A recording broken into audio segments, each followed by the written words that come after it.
Oh, hey there, bud.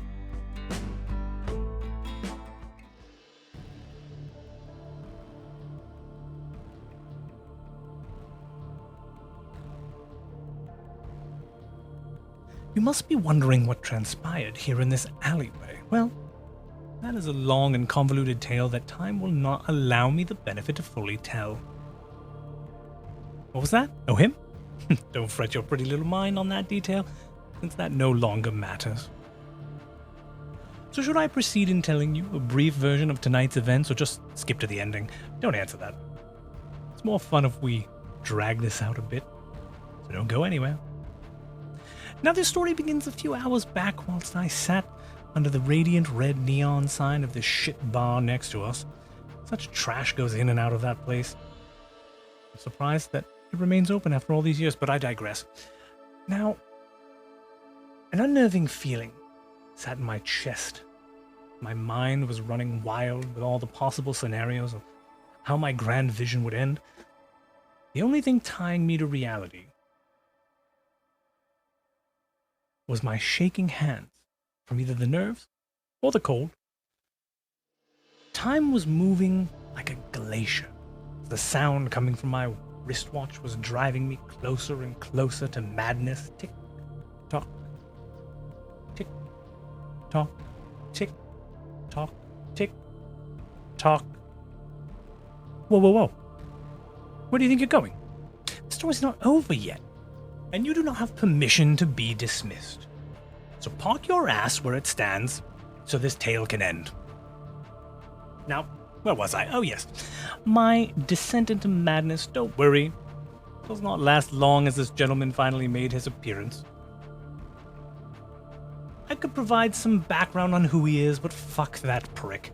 He does not deserve an explanation. Even if I provide you one, you wouldn't believe a word I'm saying due to this current circumstance. Let's just say the atrocities this man has done with his friends to some many people, myself included, were so great that this was the only acceptable outcome for resolution. The deep scars, both physical and emotional, were too much to endure for some, that they are no longer on this plane of existence and can't let that slide. They had to pay, and today was the day I came to collect.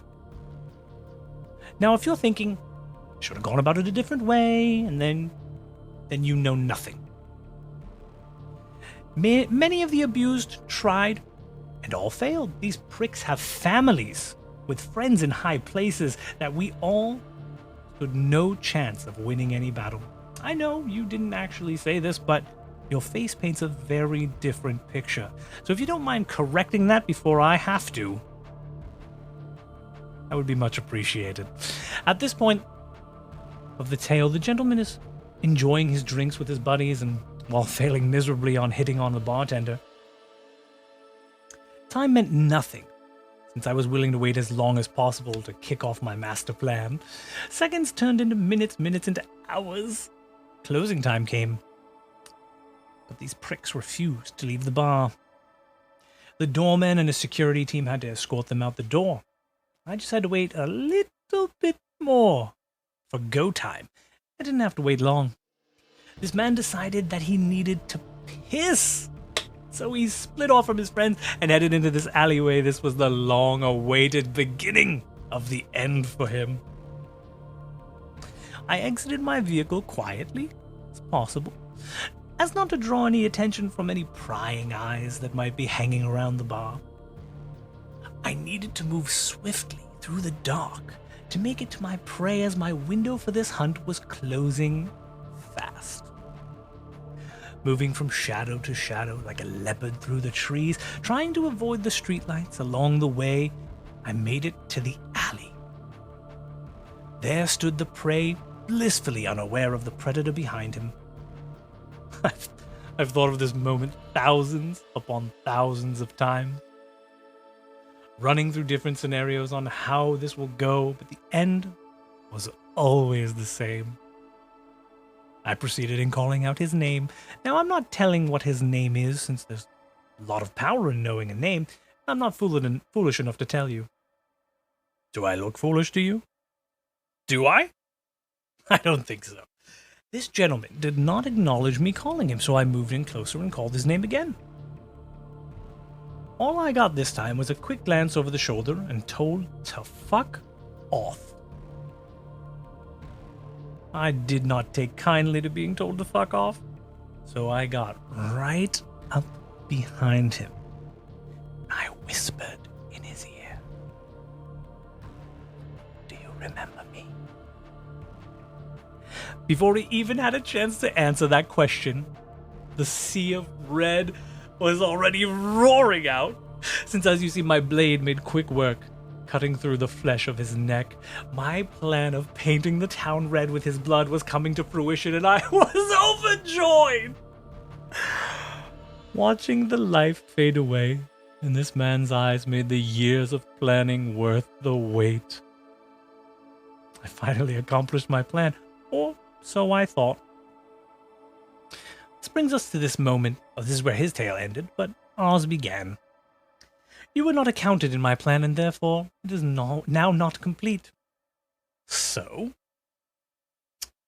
what to do? What to do? What was that? Let you walk away, and you won't say a word to a soul? Now, why would I even allow you to do that? You know the tale of what happened here, and a dead man tells no tales. Your fate was sealed when you made the choice to walk into this alleyway.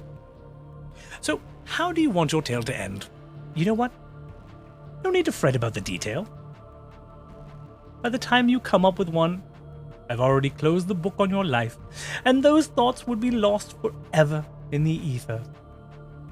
So, farewell to you, the final line of this long overdue chapter. My quill has gone dry, and you have the ink I need to pen this ending.